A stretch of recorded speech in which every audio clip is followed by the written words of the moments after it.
Eh bien, bonjour et merci de votre écoute. Donc, je vais vous parler un peu de la géopolitique et vous allez vous rendre compte que chacun d'entre nous peut faire de la géopolitique.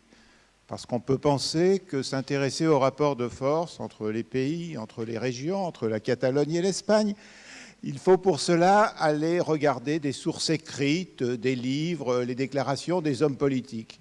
Eh bien non, la géopolitique, ça se fait aussi sur le terrain, c'est ce que je veux vous montrer. Alors d'abord, voilà une photo prise à Dubaï. Donc vous voyez ce véhicule sur lequel il est écrit qu'il vend des produits du Kerala. Cet état du sud-ouest de l'Inde, eh bien ça veut dire tout simplement qu'il y a des milliers et des milliers de ressortissants du Kerala à Dubaï qui ont besoin de se nourrir. Et ça veut dire derrière tout ceci que le Premier ministre de l'Inde, il a des contacts assez étroits avec les pays du Golfe pour que ces ressortissants ne soient pas trop maltraités.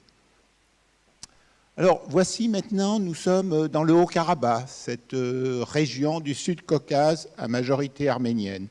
Vous visitez un cimetière. C'est très important, les cimetières, pour comprendre la géopolitique. Je ne vous donne que cet exemple. Vous avez ici une tombe de la Seconde Guerre mondiale. Et donc, c'est l'étoile soviétique sur la tombe. Et puis là, vous avez une tombe de la guerre qui s'est déroulée de 90 à 94, et vous voyez qu'on retrouve la croix arménienne. Même cimetière, histoire géopolitique bien mise en évidence. Passons maintenant en Géorgie. Je suis en gros dans le sud-ouest de la Géorgie et j'ai une plaque de rue. Regardez cette plaque de rue, je sais que vous connaissez par cœur ces trois langues, donc je ne suis pas inquiet. Donc vous voyez le nom de la rue d'abord en géorgien, ici. Ensuite, vous avez le nom de la rue en russe.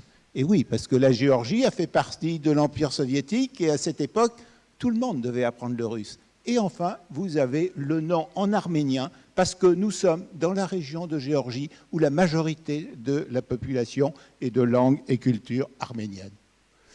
Alors, voici l'Ukraine. Et tout le monde peut être étonné par la volonté de l'Ukraine de divorcer de la Russie.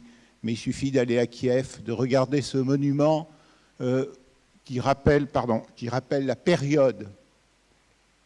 Qui rappelle donc la période où Moscou a organisé en fait un génocide de la population ukrainienne qui s'est traduit par des millions de morts et les Ukrainiens évidemment n'ont pas oublié. Passons maintenant en Bulgarie, la plus grande cathédrale. Alexandre Nevski rappelle que c'est les Russes qui sont venus aider les Bulgares pour les libérer du joug ottoman. En Lettonie maintenant, vous vous rappelez peut-être qu'un homme politique français très connu, puisqu'il a été numéro 4 au premier tour des présidentielles, s'était moqué de la Lettonie en disant « mais ces gens, on ne les connaît pas, qu'est-ce qu'ils font dans l'Union européenne ?» Eh bien, quand vous arrivez à Riga, capitale de la Lettonie, dans une des places les plus importantes, la place où se trouve l'hôtel de ville de Riga, eh bien, vous voyez la statue de Roland de Roncevaux, qui a été mise à la fin du XIXe siècle. Les Lettons ont voulu ainsi marquer qu'ils se sentaient pleinement européens il y a plus d'un siècle. Et je terminerai par la Chine. Est-il besoin de lire les journaux pour comprendre la puissance chinoise? Eh bien, vous allez voir que non, parce que vous allez voir un planisphère qui est exactement, je dirais, l'opposé de celui qui vous a été montré tout à l'heure en entrée.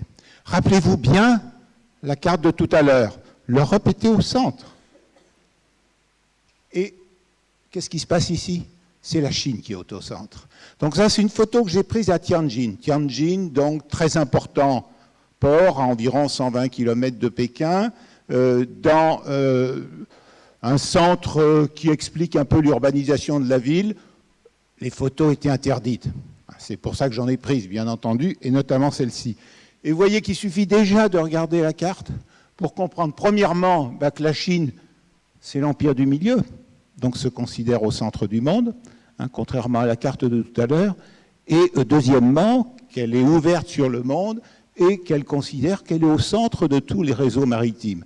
Alors ce qui est passionnant dans cette carte, c'est qu'on retrouve à la fois les réseaux maritimes, je dirais, traditionnels, donc ceux qui partent de Tianjin, détroit de Malacca, mer Rouge, Suez et donc l'Europe, celui qui, bien sûr, va vers le canal de Panama, celui qui rejoint l'Amérique du Nord à la jonction entre les États-Unis et le Canada, et en même temps, vous avez donc un planisphère qui est tourné vers le futur en disant, nous les Chinois, nous maîtrisons déjà l'avenir maritime parce que nous avons déjà représenté la route du Nord-Est, c'est-à-dire celle qui, avec le réchauffement climatique, pourrait se traduire par un développement de la circulation maritime au-dessus de la Russie actuelle. Voilà quelques éléments pour éclairer l'importance de la géopolitique. Merci de votre écoute.